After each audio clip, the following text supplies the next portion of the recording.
আমাদের বিরোধী দলের যে জোট 11 দলীয় জোটের পক্ষ থেকে কর্নেল অলি আহমদ বীর মুক্তিযোদ্ধা ওনাকে বিরোধী দলের রাষ্ট্রপতি নির্বাচনে বিরোধী দলের প্রার্থী হিসেবে ঘোষণা করা হয়েছে। তো বিরোধী দলের জায়গা থেকে অবস্থানটা হচ্ছে, আমরা দেখেছি এর আগে বেশ বহু বছর ধরেই, প্রায় 35 বছরের মতো রাষ্ট্রপতি নির্বাচন হয়নি।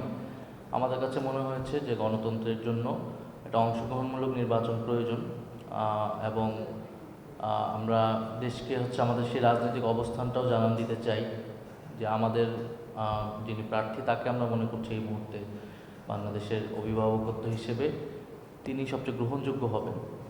এইটা একটা রাজনৈতিক অবস্থান জানান দেওয়া আপনারা বলতে পারেন। দ্বিতীয়ত আমাদের প্রত্যাশাটা ছিল যে জুলাই সনদ অনুযায়ী রাষ্ট্রপতি নির্বাচনটা হওয়া উচিত ছিল। যে নির্বাচনের পরে যেহেতু গণভোটের রায়ও সংস্কারের পক্ষে এসেছে, তো সেইটার সংস্কার করে 70 অনুচ্ছেদ সংস্কার করে আমরা যদি রাষ্ট্রপতি নির্বাচনটা করতে পারতাম, এবং জুলাই সনদ অনুযায়ী কিন্তু রাষ্ট্রপতির ক্ষমতাও অনেকগুলো জায়গায় বৃদ্ধি পাওয়ার কথা ছিল, তাহলে আমরা আসলেই নতুন বাংলাদেশ, গণতান্ত্রিক বাংলাদেশ, ক্ষমতার ভারসাম্য, এবং যেই রাষ্ট্রপতি যিনি নির্বাচিত হয়ে আসতেন তিনি আরও অনেক বেশি সম্মানিত হতেন এবং আরও অনেক বেশি গ্রহণযোগ্য এবং আস্থার জায়গাটা হতেন, ব্যক্তি হিসেবে না, এই পদটার সম্মানটা আরও বাড়ত। তো এইটা ছিল আমাদের প্রত্যাশা, এবং সংসদের প্রথম দিন থেকেই আমরা সেটার জন্য সংবিধান সংস্কার পরিষদের কথা বলে এসেছি, গণভোটের রায় বাস্তবায়নের কথা, জুলাই সনদ বাস্তবায়নের কথা বলে এসেছি। তো সরকার দল তারা বলছে অক্ষরে অক্ষরে বাস্তবায়ন করবে, কিন্তু প্রত্যেকটা ঘটনা কিন্তু ঘটে যাচ্ছে, কিন্তু সেই অনুযায়ী কোনো ব্যবস্থা নেওয়া হচ্ছে না।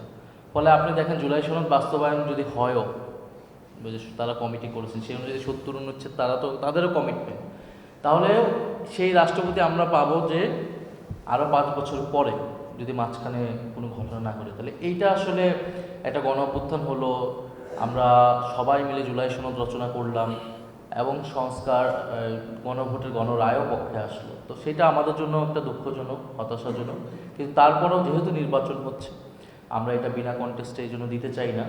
আমরা সে কারণে বিরোধী দলের জায়গা থেকে সেখানে প্রার্থী দিয়েছি, এবং আজকের মিটিংয়েও আলোচনা হয়েছে যাতে সুষ্ঠুভাবেই নির্বাচন প্রক্রিয়াটা সম্পন্ন হয়।